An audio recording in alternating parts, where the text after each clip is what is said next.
আসসালামু আলাইকুম। তৃতীয় শ্রেণীর সুপ্রিয় শিক্ষার্থীবৃন্দ, আশা করছি তোমরা সকলে ভালো আছো। গত পর্বে তোমাদের গণিত বইয়ের আমরা 6 নম্বর বহু নির্বাচনী বা এমসিকিউ প্রশ্ন পর্যন্ত সমাধান করেছি।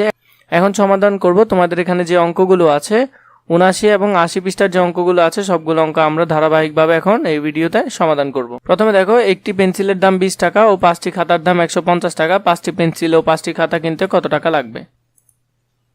একটি পেন্সিলের দাম 20 টাকা, তাহলে 5টি পেন্সিলের দাম হলো 20 গুণ 5 সমান 100 টাকা। 5টি পেন্সিল ও 5টি খাতা কিনতে লাগবে 150 যোগ 100 সমান 250 টাকা। তাহলে 5টি পেন্সিল ও 5টি খাতা কিনতে 250 টাকা লাগবে। একটি বই ও 3টি কলমের মূল্য একত্রে 95 টাকা। একটি বই ও 3টি কলমের মূল্য একত্রে 95 টাকা। একটি কলমের মূল্য 20 টাকা, একটি বইয়ের মূল্য কত? দেখো এখানে একটি বই ও 3টি কলমের মূল্য একত্রে 95 টাকা, একটি কলমের মূল্য 20 টাকা, একটি বইয়ের মূল্য কত? প্রথমে একটি কলমের মূল্য যদি 20 টাকা হয় তাহলে 3টি কলমের মূল্য 60 টাকা।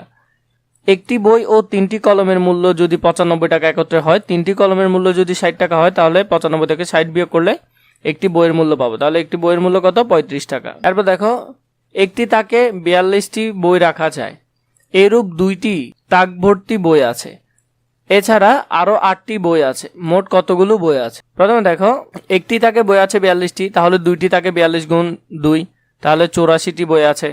2টি তাকে বই আছে 84টি, আরো এক্সট্রা 8টি বই আছে, তাহলে 84 যোগ 8 সমান 92টি।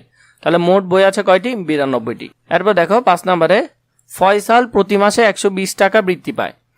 তার 12 মাসের বৃত্তির টাকা থেকে সে তার বোন রিয়াকে 120 টাকা দেয়।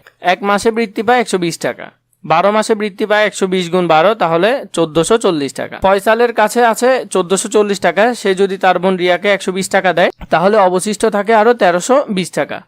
ফয়সালের কাছে অবশিষ্ট থাকে কত টাকা? 1320 টাকা। এবার 6 নম্বরটি দেখো, একটি ঝুড়িতে 74টি লিচু আছে, অন্য একটি ঝুড়িতে 70টি লিচু আছে। 2টি লিচুর ঝুড়ি একত্র করে 8 জনের মধ্যে সমানভাবে ভাগ করে দেওয়া হলো, প্রত্যেকে কয়টি করে পাবে? প্রথমে এটি এবং এটি যোগ করতে হবে, এরপর 8 জনের মধ্যে সমানভাবে ভাগ করে দিতে হবে।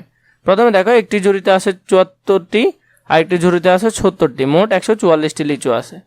8 জন লিচু পেলেও 44টি, তাহলে একজন লিচু পাবে 44 ভাগ 8 সমান 18টি। ভাগটি এখানে আছে, তোমরা চাইলে দেখে নিতে পারো। প্রত্যেকে লিচু পেলে কয়টি? 18টি করে। এরপর দেখো, সুরমা প্রতি ডজন 120 টাকা করে 6 ডজন ডিম বিক্রি করে এবং তা থেকে সে 95 টাকা খরচ করে, বাকি টাকা সে ব্যাংকে জমা রাখে। সে কত টাকা ব্যাংকে জমা রাখে? প্রথমে আমাদেরকে বের করতে হবে তার বিক্রির টাকার পরিমাণ কত এবং সেখান থেকে 95 বিয়োগ করতে হবে, বাকি যে টাকা থাকে সেগুলো সে ব্যাংকে রাখে। 6 ডজন ডিম বিক্রি করে 120 গুণ 6 সমান 720 টাকা। সুরমা ডিম বিক্রি করে পেল 720 টাকা, খরচ করে সে 95 টাকা, তাহলে আরো 625 টাকা তার কাছে থাকে যেগুলো সে ব্যাংকে জমা রাখে। 8 নম্বরটি থেকে, বন্যায় ক্ষতিগ্রস্তদের সাহায্যের জন্য 40 জন শিক্ষার্থীর প্রত্যেকে 80 টাকা করে দেয় এবং মোট টাকা 10 জনের মধ্যে সমানভাবে ভাগ করে দেওয়া হয়, প্রত্যেকে কত টাকা পেল? প্রথমে 40কে 80 দিয়ে গুণ করতে হবে, যত টাকা হয়, এরপর সেগুলো 10 জনের মধ্যে সমানভাবে ভাগ করে দিতে হবে। একজনের চাঁদা দেয় 80 টাকা, 40 জনে দেয় 80 গুণ 40, তাহলে 3200 টাকা। 10 জনে পাবে 3200 টাকা, তাহলে একজন পাবে 32 ভাগ 10 320 টাকা, তাহলে প্রত্যেকে 320 টাকা করে চাঁদা পাবে। 9 নম্বর, লুনা বছরে 1800 টাকা বৃত্তি পায়। সে বৃত্তির টাকা থেকে প্রতি মাসে 55 টাকা হিসেবে মাটির ব্যাংকে জমা রাখে এবং বাকি টাকা খরচ করে।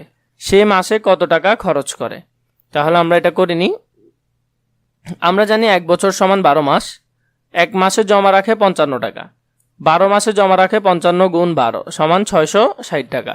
লুনা 1 বছরে খরচ করে 1800 বিয়োগ 660 টাকা, তার কাছে আরো থাকে 1140 টাকা। লুনা 1 মাসে খরচ করে 1140, লুনা 1 মাসে খরচ করে 1140 ভাগ 12 95 টাকা। লুনা মাসে খরচ করে তাহলে কত টাকা? 95 টাকা। এরপর দেখো, গল্প তৈরি করি। এই যে আমাদেরকে দিয়েছে, প্রথমে 350 থেকে 50 বিয়োগ দিতে হবে, এরপরে 6 দিয়ে ভাগ করতে হবে। এটি দিয়ে আমরা এখন একটি গল্প তৈরি করব।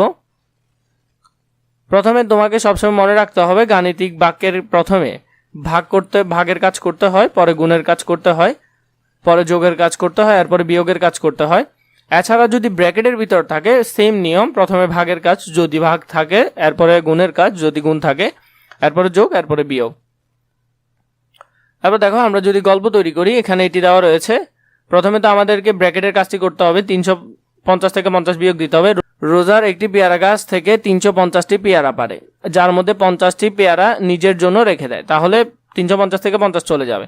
বাকি পেয়ারাগুলো 6 জনের মধ্যে সমানভাবে ভাগ করে দিলে প্রত্যেকে কয়টি করে পেয়ারা পাবে। তাহলে আমরা একটি গল্প এখান থেকে তৈরি করে ফেলেছি। এখন দেখো গল্পের সমাধানটাও যদি আমরা করি, রেজা পেয়ারা পারে 350টি, নিজের জন্য রাখে 50টি, তাহলে আর থাকে তার কাছে 300টি।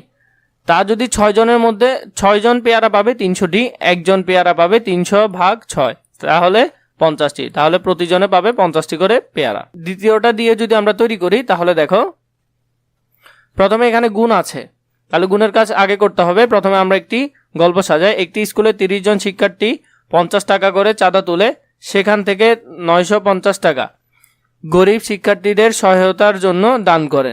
এখন তাদের কাছে কত টাকা রইল? একজন চাঁদা দেয় 50 টাকা, 30 জন চাঁদা দেয় 50 গুণ 30, তাহলে 1500 টাকা। স্কুলের শিক্ষার্থীদের কাছে রইল 1500 বিয়োগ 950 সমান 550 টাকা। উত্তর হবে কত? 550 টাকা। এরপর দেখো এখানে 11 নম্বরে খালি ঘরে খুঁজে বের করি। এখানে যে সংখ্যাটি হবে এটি আমরা বের করব খুঁজে। প্রথমে দেখো আমরা যদি প্রথমটা দেখি, 5-এর বিপরীতে যে সংখ্যাটি আছে, 5-এর বিপরীতে যে সংখ্যাটি আছে সেটি হলো 13, এবং তা আসছে কিভাবে? 5 গুণ 2 যোগ 3, তাহলে 5 দুগুণে 10 যোগ 3, তাহলে 13। এভাবে একটি সূত্র দিয়ে সেটি এসেছে, বা সেটি আমরা করে নিলাম। তারপর দেখো 8-এর বিপরীতে সংখ্যা আছে, 8-এর বিপরীতে সংখ্যা আছে 19, তাহলে 8 গুণ 2 যোগ 3, 8 দুগুণে 16, 16 আর 3-এ 19। এভাবে 3-এর বিপরীতে সংখ্যা আছে 9, তাহলে 3 গুণ 2, 3 দুগুণে 6 আর যোগ 3, তাহলে 9। তাহলে 7-এর বিপরীতে কত থাকতে পারে? 7-এর বিপরীতে 7 গুণ 2 যোগ 3, তাহলে 7 দুগুণে 14, 14 আর 3-এ 17, তাহলে এখানে হবে খালি ঘরে 17। তাহলে খালি ঘরের উত্তর আমরা কত পেলাম? খালি ঘরের উত্তর হবে 17। পরবর্তীতে তোমাদের কোন কোন পৃষ্ঠার ভিডিও বেশি প্রয়োজন সেটি আমাকে জানাবে, আমি তাড়াতাড়ি তোমাদের জন্য সেটি রেডি করব।